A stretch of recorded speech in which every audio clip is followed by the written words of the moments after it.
नमस्कार मित्रांनो, स्वागत आहे तुमचं आपले चॅनल ऑल इन वरती। तर मित्रांनो, आजच्या भागात आपण बघणार आहोत जे काही आरोग्य विभाग आहे मित्रांनो, आरोग्य विभागातील गट ड आणि गट क साठी ज्या प्रश्नपत्रिका मागील झालेल्या आहेत तर त्या प्रश्नपत्रिकांचा सराव आपण आता करत आहोत। कारण आपल्याकडे आता तुमची एक्झाम डेट डिक्लेअर झालेली आहे। 24 ला तुमची या ठिकाणी गट क ची एक्झाम आहे आणि 31 ला गट ड ची एक्झाम होणार आहे। म्हणजे कमी दिवस आपल्याकडे राहिलेले आहे। त्यामुळे काय आहे, जितके आपण प्रश्नपत्रिका सोडवू, जितके महत्त्वाचे टॉपिक्स आहे तर टॉपिक्स वाईज आपण कमी करू, पण प्रश्नपत्रिका जास्त सोडवू, म्हणजे आपला सराव जास्त होईल।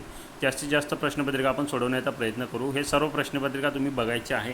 आजची आपली प्रश्नपत्रिका क्रमांक 9 आहे, हिचा दुसरा भाग आहे। या अगोदर हिचा एक भाग आपण सोडवलेला आहे, त्यामध्ये आपण मराठी व्याकरण आणि तुमचे जीकेचे प्रश्न, सर्व प्रश्न स्पष्टीकरणासह पाहिलेले आहेत। आजच्या भागात आपण अंकगणित आणि बुद्धिमत्तेचे प्रश्न व उर्वरित जे जीकेचे प्रश्न आहे हे सर्व आपण आजच्या भागामध्ये घेणार आहोत। तर मित्रांनो, तुम्हाला थोडासा आवाज कमी येऊ शकतो, मी आवाज तरी मोठ्याने बोलत आहे आणि फॅनसुद्धा येथे चालू आहे। कारण उकडायला इतकं होतं आहे, गरम इतकं होतं आहे, तुम्हाला सर्वांना माहीत आहे। तर विदाऊट फॅन व्हिडिओ बनवणं थोडं मुश्किल आहे, त्यामुळे पण मी आवाज ऑलरेडी जो मोठ्याने बोलत असल्यामुळे तुम्हाला आवाज येऊ शकतो। पण जर कमी आला तर तुम्ही हेडफोन वगैरे यूज करून बघू शकता। तर आजच्या भागात आपण बघणार आहोत जे काही आपण प्रश्नपत्रिका सोडवत आहोत, प्रश्नपत्रिका क्रमांक 9। ऑलरेडी तुम्हाला 8 प्रश्नपत्रिका आपल्या देऊन झालेल्या आहेत। या 9 प्रश्नपत्रिकेचा भाग दुसरा आहे। यामध्ये जे अंकगणित बुद्धिमत्तेचे प्रश्न होते आपण स्पष्टीकरणासह बघणार आहोत।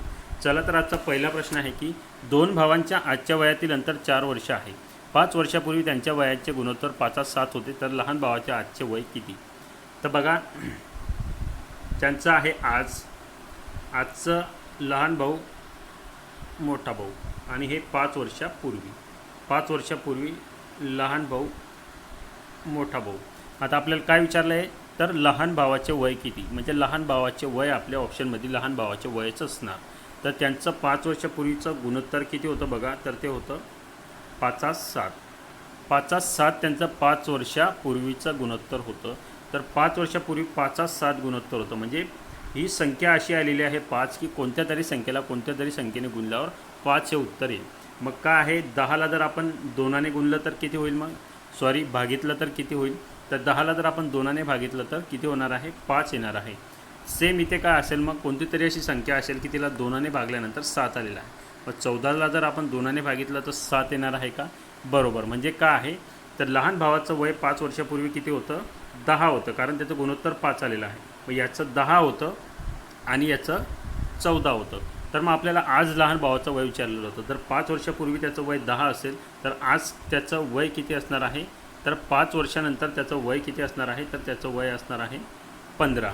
कारण 5 वर्षापूर्वीचं हे वय होतं 10, हे आज झालेलं आहे 15। आणि मग त्याचं जो मोठा भाऊ आहे त्याचं होतं या ठिकाणी 14। किती वय होतं त्याचं, 14 हे वय होतं। 14 जर वय त्याचं 5 वर्षापूर्वी होतं, तर 5 वर्षानंतर किती असणार आहे, मग या ठिकाणी त्या 5 वर्षानंतर असेल बघा त्याचं वय 21। 14 आणि 5 आपले जे आहे या ठिकाणी 5 वर्षानंतर त्याचं वय किती असणार आहे, 19 वर्ष इतकं असणार आहे। तर आपल्याला विचारलेलं होतं लहान भावाचं वय, या ठिकाणी विचारलेलं होतं बघा, तर लहान भावाचं वय आपल्याला विचारलेलं होतं, तर किती आहे मग ते 15। ऑप्शन क्रमांक बघा 15 कुठे दिलेला आहे आपल्याला, ऑप्शन क्रमांक डी हे आपल्या या ठिकाणी वय झालेलं आहे, ऑप्शन क्रमांक डी 15।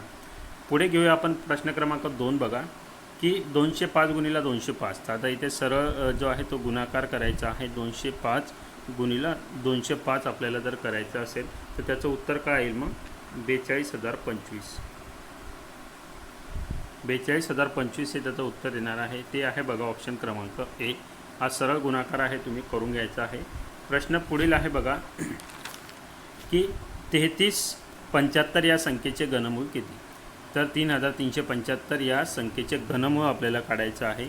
जर तुम्हाला घनमूळ शॉर्ट ट्रिक्समध्ये काढायचं असेल तर त्यासाठी एक ट्रिक्स सांगतो मी तुम्हाला, 3375, पण त्यासाठी आपल्याला 1 ते 9चे घनमूळ पाठ असायला हवे। त्यानंतर काय करायचं, आपल्याला घनमूळ काढायचं म्हणजे 3 संख्या काढायच्या आहे। तर 3 संख्यांची एक जोडी बनवून घ्यायची, शेवटच्या उरलेल्या ज्या संख्या असेल त्यांची एक जोडी बनवायची, मग त्या 1 उरो 2 उरो 3 उरो। तर आपल्याला 375 आहे आणि एक आहे 3, तर 375मध्ये शेवट आहे बघा 5। तर आता आपल्याला असं एक संख्या बघायची आहे की त्याचं घनमूळ जे असणार आहे, तर घनमूळ ज्या संख्येचं असणार आहे ते 5 असणार आहे। तर 5 कोणत्या संख्येच्या ठिकाणी येणार आहे, मग आपल्याला या ठिकाणी तर ते येणार आहे बघा, जर 5चं घनमूळ घेतलं आपण ते येतं 125, म्हणजे शेवटी जो असणार आहे 5, म्हणजेच काय येईल इथे 5 येईल. 5चं घनमूळ ज्या शेवट 5 येतं म्हणून आपण 5 घेतलं. आणि 3 ही संख्या आहे, तर 3 हे कशाच्या घनमूळच्या जवळ येईल बघा. तर 3 जर आपण पाहिलं, एकाचा घनमूळ आहे 1, त्यानंतर 2चं घनमूळ आहे 8. तर ही संख्या जी आहे 3 ही 1 आणि 8च्या मध्ये आहे, पण ती कशाच्या जवळ आहे, ती एकाच्या जवळ आहे. 3 पासून लांब आहे, एकाच्या जवळ आहे, म्हणून इथे आपल्याला घ्यावं लागेल 1. म्हणजेच काय आलं तुमचं घनमूळ या ठिकाणी आलं 15. 15 आपल्याला कुठे दिलेलं आहे बघा, ऑप्शन क्रमांक बी आहे आपलं 15. पुढील प्रश्न आहे आपला प्रश्न क्रमांक 24 बघा, म्हणजे आजचा आपला 4था प्रश्न. तर 4,500 रुपयाचे 3 वर्ष मुदतीत 13,500 रुपये सरळ व्याज होते, तर व्याजाचा दर किती? तर हा प्रश्न बघा या ठिकाणी चुकलेला आहे, कारण 4,500 रुपयाचे 3 वर्ष मुदतीसाठी सरळ व्याज होते आणि ते व्याजाचे दर आपल्याला खाली दिलेले आहे. सर्वात जास्त दर आहे 15%. तर 4,500चे जर तुम्ही 15% काढले, 4,500 आहे, याचे जर आपण 15% काढले बघा, तर 15% किती येणार आहे मग? 45 गुणिला 15 आपले आलेलं आहे. 45 गुणिला 15 या ठिकाणी करावं लागणार आहे. तर 4,500चे 45 गुणिला 15 जर आपण केलं तर 675, म्हणजे एका वर्षाचं व्याज राहील 675 इतकं व्याज राहील. जर 3 वर्षाचं याचं केलं तर 3 वर्ष जर आपण या ठिकाणी केलं तर किती होईल? 2,025 होईल. हे कोणत्याच याच्याने जे आहे त्याचं 13,500 रुपये होणार नाही, त्यामुळे हे मे बी चुकलेलं असेल. पुढील प्रश्न घेऊया. प्रश्न क्रमांक 25 आहे आपला. प्रश्न क्रमांक 25 बघा, गणेशने राष्ट्रीयकृत बँकेत रुपये 50,000 दर साल दर शेकडा 9% दराने चक्रवाढ व्याजाने 2 वर्षासाठी ठेवले, तर गणेशला बँकेकडून मुदतीनंतर किती रक्कम मिळेल? तर बघा 50,000 रुपये त्याने ठेवलेले आहे. जर आपण याचं सूत्र जर पाहायला गेलं तर सूत्र फार लांबलचक सूत्र आहे, त्यामध्ये तुम्हाला, आणि 2 वर्षासाठी असेल तर वाढत चालतं. त्यासाठी काय आहे, सरळ आपण काय करायचं, 50,000 रुपये त्याने ठेवलेले आहे. 50,000चं व्याज आहे बघा 9%. 9% म्हटलं हे 2 0 कॅन्सल, हे 2 0 कॅन्सल, तर मग काय आलेलं आहे 500 गुणिला 9 होणार आहे. 9×5 = 45. तर 500 गुणिला 9 म्हणजेच याचं 9% किती होणार आहे, एका वर्षाचं 4500 रुपये होणार आहे. म्हणजे एका वर्षाचं 45%. चक्रवाढ व्याजचं काय असतं, पहिलं वर्षाचं व्याज सरळ व्याज हे असतं, दुसऱ्या वर्षी काय होणार आहे, मग हे व्याज जे आलेलं आहे व्याज प्लस त्याच्यामध्ये आपल्याला काय आहे, मुदत ॲड करावी लागणार आहे. मुद्दल जी आहे आपली 50,000, तर ही जर 50,000 आपण ॲड केली तर किती येणार आहे मग बघा. तर या ठिकाणी आपलं आलेलं आहे 54,500. 54,500चे आपल्याला 9% काढावे लागेल. 54,500चे जर आपण 9% काढले या ठिकाणी, हे 2 0 गेले, हे 545 गुणिला 9 या ठिकाणी येणार आहे. तर 545 गुणिला 9 आपलं येणार आहे, तर ते किती 4,905. म्हणजेच काय आहे 4,905 हे इतकं येणार आहे व्याज दुसऱ्या वर्षाचं. तर दुसऱ्या वर्ष 4,905 आहे आणि आपलं पहिलं काय आलेलं होतं 54,500. तर हे काय आहे आपल्याला यामध्ये ॲड करावं लागेल 54,500. तर हे जर आपण या ठिकाणी केलं बघा, 54,500 आपल्याला यामध्ये ॲड करा, तर ते होईल 59,405. तर किती होईल 59,405. म्हणजे आपल्याला किती रक्कम मिळेल त्याला, तर बघा या ठिकाणी त्याला मिळणारी रक्कम किती आहे, तर आपली 59,405. ऑप्शन क्रमांक डी बघा आलेलं आहे आपलं. पुढील घेऊया प्रश्न क्रमांक 26. एका स्कूटरची दर्शनी किंमत 47,500 आहे, विक्रीची किंमत रुपये 43,700 आहे, तर स्कूटरवर शेकडा किती सूट? आता दर्शनी किंमत म्हणजे काय, अशी दाखवलेली किंमत. जसं आपण मॉलमध्ये एखादी वस्तू घेतो, तिची वरती किंमत असते 50 रुपये, ती कट करून खाली किंमत असते 45 रुपये, समजा 40 रुपये, म्हणजे 5% सूट असं. तर तिची दर्शनी किंमत आहे 47,505, पण ती भेटणार आहे 43,700ला. तर मग किती टक्के सूट त्या स्कूटरवर मिळणार आहे बघा.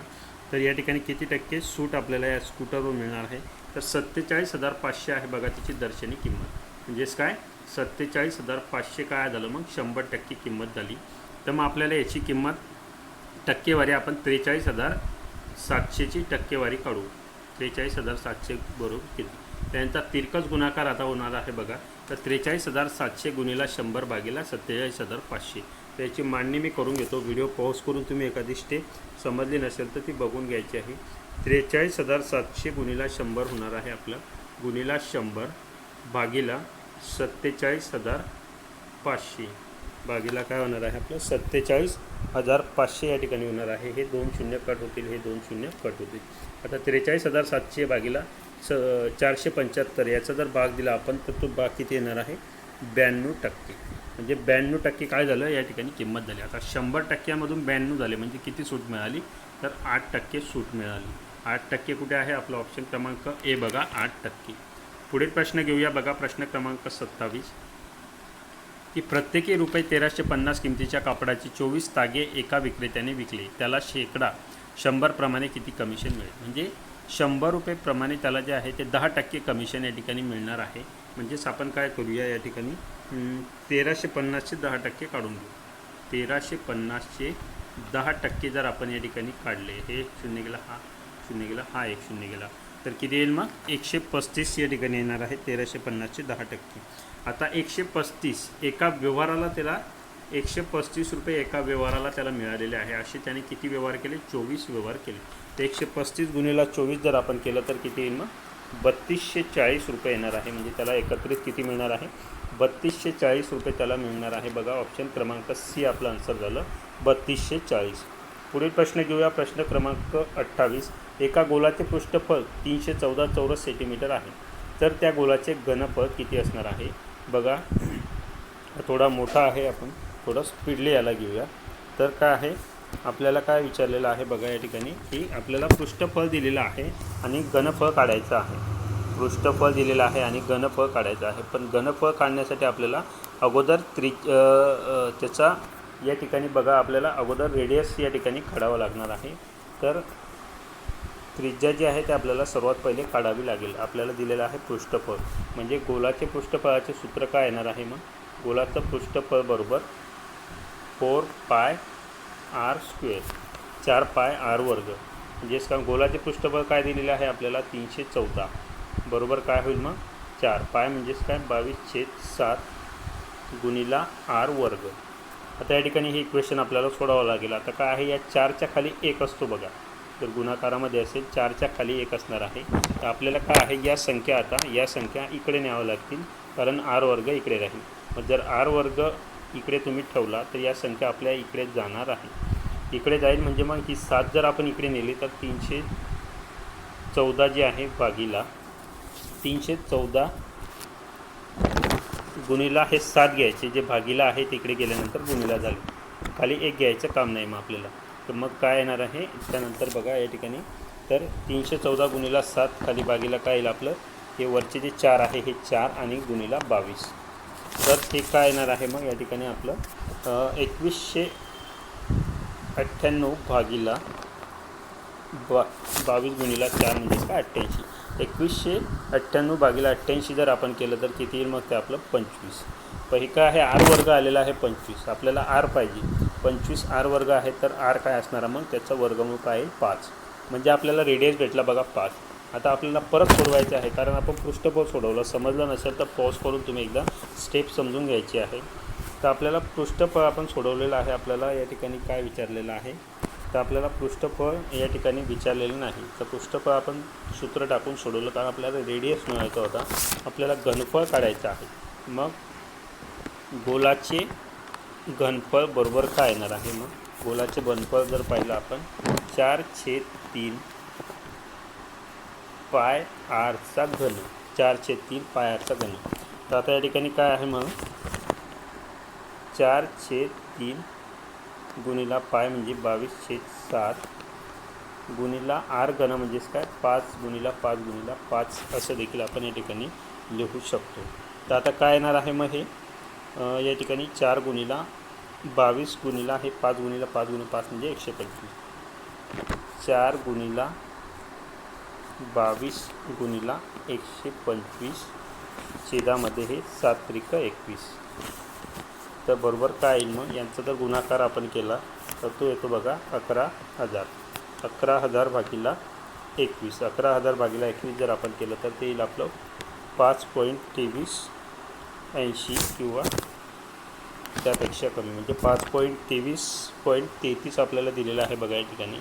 संख्या रिपीट होईल म्हणून ऑप्शन क्रमांक ए हे आपल्या ठिकाणी येईल. गोलाचे घनफळ किती? 5.23.33 घन सेमी.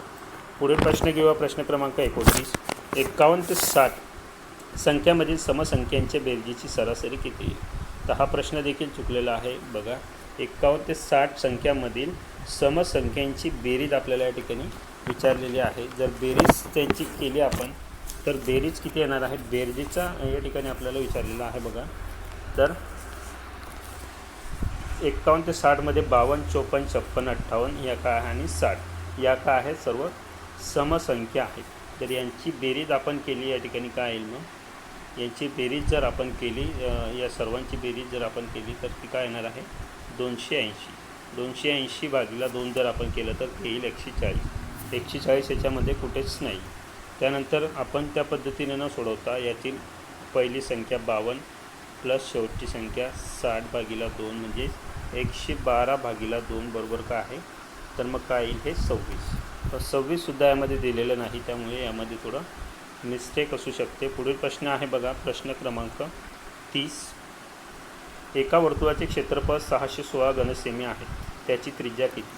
बघा, वर्तुळाचा प्रश्न आला तर आपण 4 ज्या गोष्टी आहे यामध्ये लक्षात ठेवायच्या आहे. एक आहे 7, 14, 44 आणि 154. ही काय झाली? ही 7 म्हणजेच त्रिज्या, व्यास, त्यानंतर हे परीघ, त्यानंतर हे क्षेत्रफळ. हे बेसिक आहे संख्या 7, 14, 44, 54. आता 154 यामध्ये कधीही काहीही बदल झाला, जर हे 7चे 14 झाले म्हणजे किती? 2 पटीने वाढले. तसंच हे 14चे 28 होणार, हे देखील 2 पटीने वाढणार. त्यानंतर हे 44चे 88 होणार, हे देखील 2 पटीने वाढणार. पण जेव्हा क्षेत्रफळ वाढेल त्यावेळेस क्षेत्रफळ कितीने वाढेल? 4 पटीने वाढेल. कितीने वाढेल? 4 पटीने वाढेल. म्हणजेच यांच्या या संख्येच्या वर्गाच्या बेरजेने क्षेत्रफळ वाढत असतं. म्हणजे हे 2, 2 हे सारखेच वाढतील, पण हे 4ने वाढेल, कारण यांच्या वर्गाच्या पटीमध्ये हे वाढत असतं क्षेत्रफळ. तर अशाच प्रकारे आपल्याला काय म्हटलं? एका वर्तुळाचे क्षेत्रफळ किती आहे? 616 आहे. किती आहे? 616. बेसिक किती असतं आपलं? 154.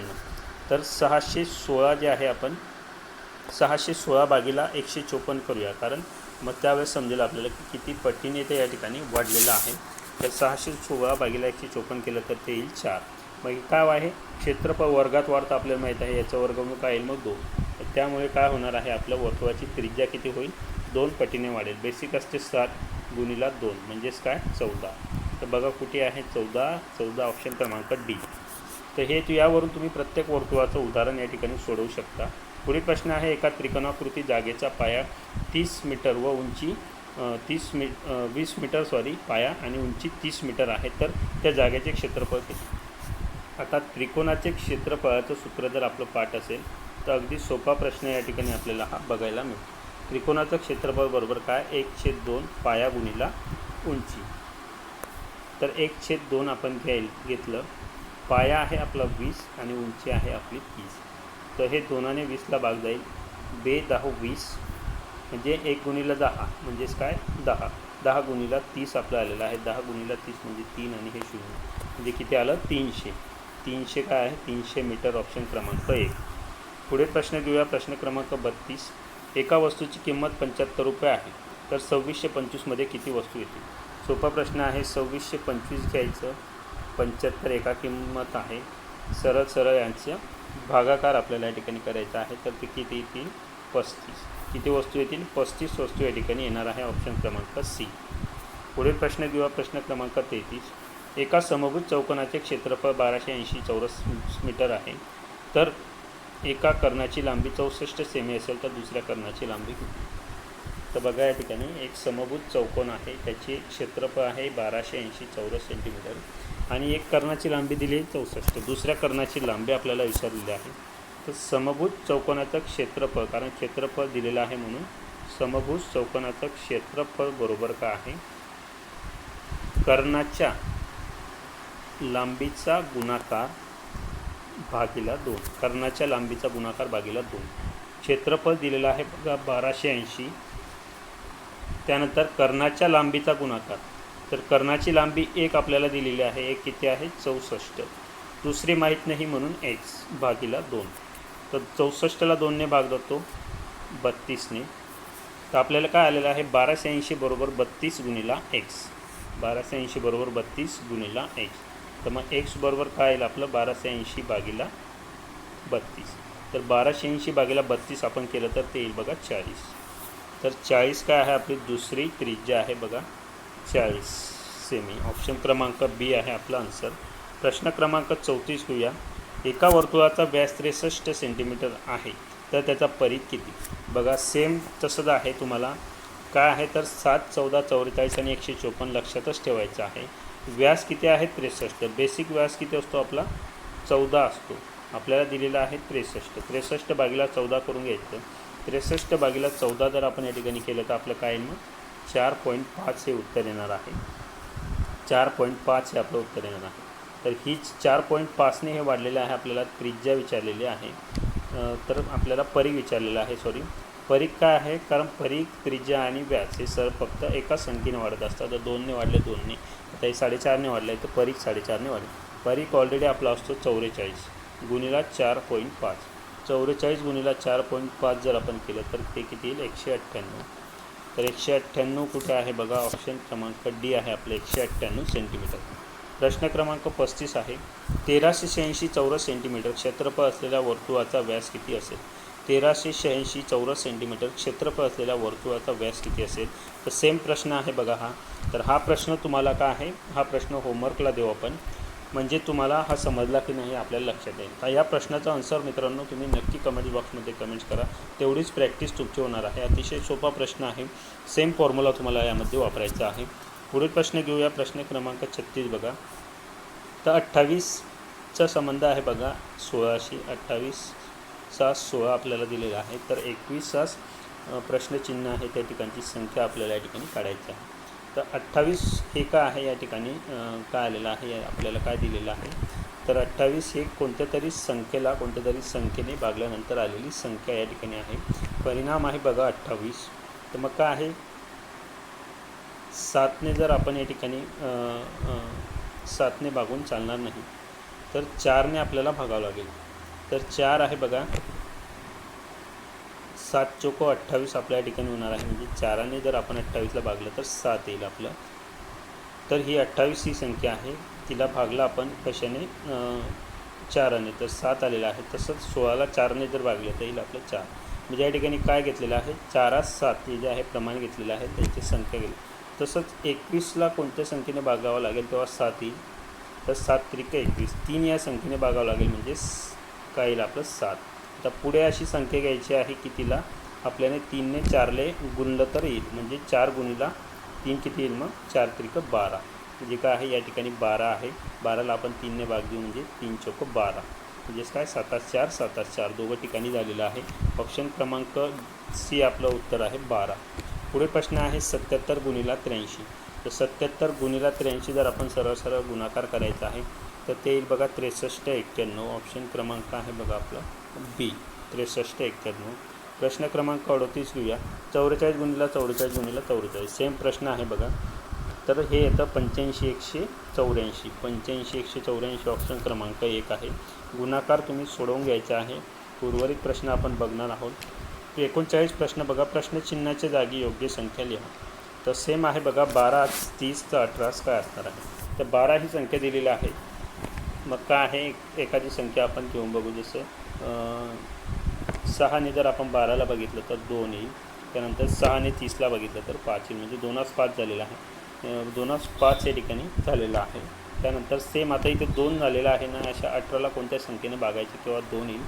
तर मग 9 जर आपण घेतली तर 9 दुने 18 म्हणजे 2 आणि पुढे यायला पाहिजे 5. तर 9 गुणिला 5 जर आपण केलं किती येईल मग 45. म्हणजे 9 5 45 म्हणजे इथे येईल संख्या 45 आणि हे येईल 5. म्हणजे 2 5 2 5 बरोबर झालं, संख्या आली 45.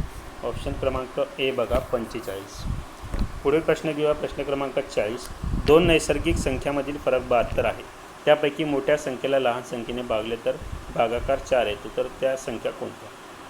त्या खाली अशा संख्या दिलेल्या आहे बघा. त्यातील फरक बरेचशा संख्या आहे की त्यामधील 72 फरक आहे. 72 हा फरक या ठिकाणी तुम्हाला बघायला मिळतो. पण आपल्याला दोघं गोष्टी मॅच व्हायला हव्या, त्यांचे फरक 72 ते यायला हवा, पण जी लहान संख्या आहे तिने जर मोठ्या संख्येला भागलं तर ते यायला पाहिजे 4 त्याचं आन्सर. तर आता 96 वजा 24 जर आपण केलं तर बरोबर आपलं 72 येतं. आणि 96 भागिले 24 जर आपण केलं तर 24 चौक 96 म्हणजे आपलं 4 हे उत्तर या ठिकाणी येतं. तर हे तुम्ही करून बघू शकता. तर आपले जोडी येईल बघा ऑप्शन सी. यामध्ये काय होईल, एखादा फरक 72 येईल पण जो भागाकार येईल तो 4 येणार नाही, किंवा एखादा 4 येईल तर भागाकार जो आहे तो 72 येणार नाही, फरक 72 येणार नाही. पण दोघं गोष्टी आपल्या मॅच होत्या ऑप्शन सीला, म्हणून आपलं ऑप्शन सी हे आन्सर झालं या ठिकाणी. तर प्रश्न क्रमांक 41 बसून आपण प्रश्न पाहिलेले होते. आपले सर्व अंकगणित बुद्धिमत्तेचे प्रश्न झालेले आहेत. जर एखादा प्रश्न तुम्हाला समजला नसेल तर कमेंट बॉक्समध्ये कमेंट्स करा. तो प्रश्न जो आहे तो आपण तुम्हाला आपल्या टेलिग्राम चॅनलला देऊ. त्याची लिंक डिस्क्रिप्शनमध्ये आहे. सर्वांनी टेलिग्राम चॅनल जॉईन करायचं आहे. यातील आपण काही प्रश्न घेतलेले आहेत, ते उर्वरित प्रश्न आहेत ते पटापट आपण या ठिकाणी घेऊया अंकगणित बुद्धिमत्तेचे. तर 70पर्यंत आपण प्रश्न घेतलेले होते. 71 बसून पुढे प्रश्न आपण बघूया. तर 70पर्यंत आपण प्रश्न घेतलेले होते बघा. 71वा प्रश्न आहे, महात्मा फुले यांनी मुलींची शाळा कोणत्या वर्षी काढली. तर महात्मा फुले यांनी मुलींची शाळा जी आहे ती कोणत्या वर्षी काढलेली होती, त्याचं आन्सर आहे बघा ऑप्शन क्रमांक 1 1848. तर 1848 म्हणजे 3 ऑगस्ट 1848 महात्मा फुलेंनी मुलींची शाळा काढलेली होती. बुधवार पेठ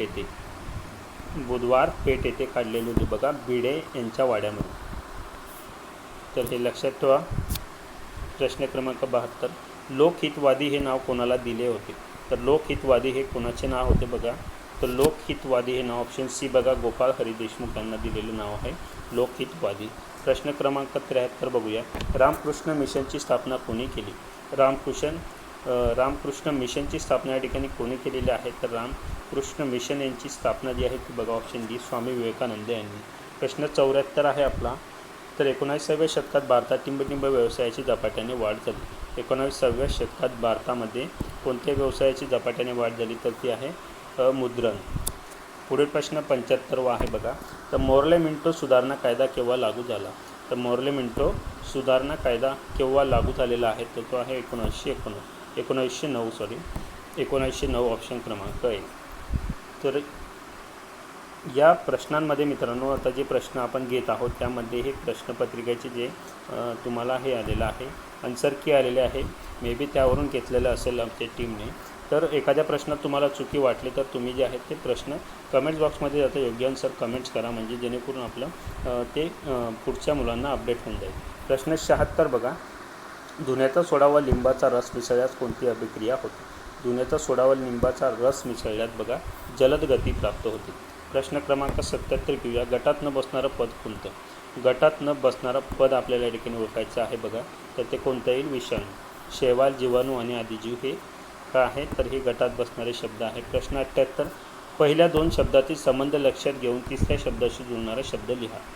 जसं पेशीरस म्हणजे अंगके, तसं गुणसूत्र म्हणजे काय. पेशीरस म्हणजे अंगके, तसं गुणसूत्र म्हणजे काय येणार आहे, तर जनुके. प्रश्न क्रमांक 79, केवळ वनस्पती पेशीतच सापडणारे अंग कोणते. केवळ वनस्पतीतच सापडणारे अंग कोणते आपल्याला विचारलेलं आहे, तर ते कोणतं असणार आहे बघा. तर ते आहे ऑप्शन डी, लवके. प्रश्न क्रमांक 80 आहे. गटात न बसणारे पद कोणते. गटात न बसणारे पद आपल्याला या ठिकाणी ओळखायचं आहे. खरुज आहे, इसब आहे, गजकरण आहे. तर गटात न बसणारे येईल ना ऑप्शन बी, पोलीस, कारण बाकी सर्व आहे स्किन डिसीज आहे. कोणते आहे, स्किनचे आजार या ठिकाणी आपल्याला बघायला मिळतात. पुढील प्रश्न घेऊया बघा. पुढील प्रश्न आहे आपला प्रश्न क्रमांक 81, गटात न बसणारे पद कोणते. परत यामध्ये आपल्याला ओळखायचं आहे गटात न बसणारं पद. तर गटात न बसणारं पद आहे बघा ऑप्शन सी, लोखंड. कापड आहे, लाकूड आहे आणि रबर आहे, सर्व नरम गोष्टी आहेत. प्रश्न क्रमांक 82 बघा. द्रवाचे रूपांतर वायूत होणे या क्रियेला काय म्हणतात. तर द्रवाचे रूपांतर वायूत होणे या क्रियेला बाष्पीभवन असं म्हटलं जातं. प्रश्न क्रमांक 83, लोखंडाचा उत्कलनांक टिंब आहे. तर लोखंडाचा उत्कलनांक किती आहे बघा ऑप्शन डी आहे 2750 डिग्री सेल्सिअस. पुढील प्रश्न आहे बघा. प्रश्न क्रमांक 84, विसंगत पद कोणते ते ओळखायचं आहे. विसंगत पद कोणतं आहे, मग ऑप्शन ए, पारा. कोणता आहे, पारा. पुढील प्रश्न आहे बघा. प्रश्न क्रमांक 85, तर खाण्याच्या सोड्याचे रासायनिक नाव कोणते? तर खाण्याचा जो सोडा आहे आपला त्याचं रासायनिक नाव आपल्याला या ठिकाणी विचारलेलं आहे. तर त्याचं रासायनिक नाव काय येईल मग? ऑप्शन क्रमांक सी, सोडियम बायकार्बोनेट. प्रश्न क्रमांक 86, खाली दिलेल्या पर्यायामधून कार्बनचे अस्फटिक रूप कोणते ते ओळखा. खाली दिलेल्या पर्यायामधून कार्बनचे अस्फटिक रूप कोणतं आहे ते आपल्याला या ठिकाणी ओळखायचं आहे. ते आहे बघा ऑप्शन बी, कोक. तर खाली दिलेल्या पर्यायामधून कार्बनचे अस्फटिक रूप कोणतं आहे ते आपल्याला या ठिकाणी ओळखायचं आहे आणि ते आहे बघा ऑप्शन बी, कोक. थोडासा डाऊटफुल प्रश्न आहे हा. यामध्ये जर दुसरं काही आन्सर असेल तर तुम्ही कमेंट्स करू शकता. पुढील प्रश्न घेऊया. प्रश्न क्रमांक 87, ऑक्सिजनच्या निर्मितीत पोटॅशियम क्लोराईड आणि मॅग्नीज डायऑक्साईड यांचे मिश्रणाचे प्रमाण काय असते? तर ऑक्सिजन निर्मितीमध्ये पोटॅशियम क्लोराईड आणि मॅग्नीज ऑक्साईडची यांचे मिश्रणाचे प्रमाण आपल्याला विचारलेलं आहे. तर ते किती आहे बघा ऑप्शन क्रमांक ए, 5 प्रश्न क्रमांक 88 आहे, विसंगत पद कोणते ते ओळखायचे आहे. तर यामधील विसंगत पद कोणतं आहे मग? ऑप्शन सी, हवा. तर अन्न, वस्त्र आणि निवारा आपण म्हणत असतो बघा. पुढील प्रश्न आहे प्रश्न क्रमांक 89, टिंबटिंब साली भारत सरकारने सामाजिक वनीकरण प्रकल्पाची सुरुवात केली. तर कोणत्या साली भारत सरकारने सामाजिक वनीकरण प्रकल्पाची सुरुवात केलेली होती? तर ते आहे ऑप्शन डी, 1976 पासून. प्रश्न 90, खताचा आणि पाण्याचा अतिवापर पिकांना टिंबटिंब असतो. खताचा व पाण्याचा अतिवापर जो आहे तो पिकांना काय असतो? हानिकारक असतो. प्रश्न क्रमांक 91, पृथ्वीवर अस्तित्वात असलेल्या सजीवांमध्ये कोणती विविधता आढळून येते? तर पृथ्वीवर अस्तित्वात असलेल्या सजीवांमध्ये कोणती विविधता आढळते? तर ते आहे जैवविविधता, ऑप्शन क्रमांक 1. प्रश्न 92 बघा, वातावरणातील टिंबटिंब प्रजातीच्या ऱ्हासाला कारणीभूत ठरल्या लागल्या आहे. तर वातावरणातील काय आहे जे प्रजातीच्या ऱ्हासाला कारणीभूत ठरू लागलेले आहेत? तर ते आहे बघा ऑप्शन क्रमांक बी, आपलं प्रदूषण. पुढील प्रश्न आहे प्रश्न क्रमांक 93, तर स्टेनलेस स्टील हा पदार्थ कोणत्या प्रवर्गात मोडतो? तर स्टेनलेस स्टील हा पदार्थ ऑप्शन सी बघा अचुंबकीय जे आहे प्रवर्गामध्ये मोडत असतो. प्रश्न क्रमांक 94, सोडियममध्ये 11 प्रोटॉन आणि 12 न्यूट्रॉन असतात. त्याचा वस्तुमानांक किती आहे? तर त्याचा वस्तुमानांक किती होईल आपल्याला विचारलेला आहे बघा. तर किती होणार आहे? तर ऑप्शन डी बघा या ठिकाणी 23. प्रश्न क्रमांक 95 बघा, ॲल्युमिनियम क्लोराईडमध्ये ॲल्युमिनियमची संयुजा टिंबटिंब तर क्लोराईडची संयुजा टिंबटिंब या ठिकाणी असते. तर ॲल्युमिनियमची संयुजा या ठिकाणी किती असणार आहे मग? तर ॲल्युमिनियमची संयुजा आहे बघा 3 आणि क्लोराईडची संयुजा किती दिलेली आहे? ती आहे बघा 1. यामध्ये दिलेलं आहे बघा AlCl3. पुढील प्रश्न आहे बघा प्रश्न क्रमांक 96, कोणत्या रोगामुळे उत्पन्न झालेल्या प्रतिकारशक्ती जन्मभर टिकते? कोणत्या रोगामुळे उत्पन्न झालेली प्रतिकारशक्ती जीवनभर टिकत असते बघा? तर ती आहे ऑप्शन सी, कांजिण्या. कारण आयुष्यात आपल्याला कांजिण्या प्रत्येकाला एकदाच होतात माहीत आहे. प्रश्न 97, टिंबटिंबतर्फे सर्व शासकीय रुग्णालयात उत्तम औषधे मोफत उपलब्ध होतात. रिकाम्या जागी योग्य पर्याय निवडा. तर कोण करत असतं औषधी जे आहेत त्या मोफत प्रमाणामध्ये उपलब्ध या ठिकाणी? तर WHO. प्रश्न 98, कॅलिडोस्कोपमध्ये 3 आरसे किती कोणामध्ये बसवलेले असतात? तर कॅलिडोस्कोपमध्ये 3 आरसे आहे हे किती कोणामध्ये बसवलेले असतात? तर ते आहे ऑप्शन बी बघा 60 डिग्री. प्रश्न क्रमांक 99, खनिज तेलापासून कोणकोणते पदार्थ मिळवता येतात? तर खनिज तेलापासून कोणकोणते पदार्थ मिळवता येतात बघा? तर ती आहे ऑप्शन डी 3, पेट्रोल, डिझेल आणि केरोसिन.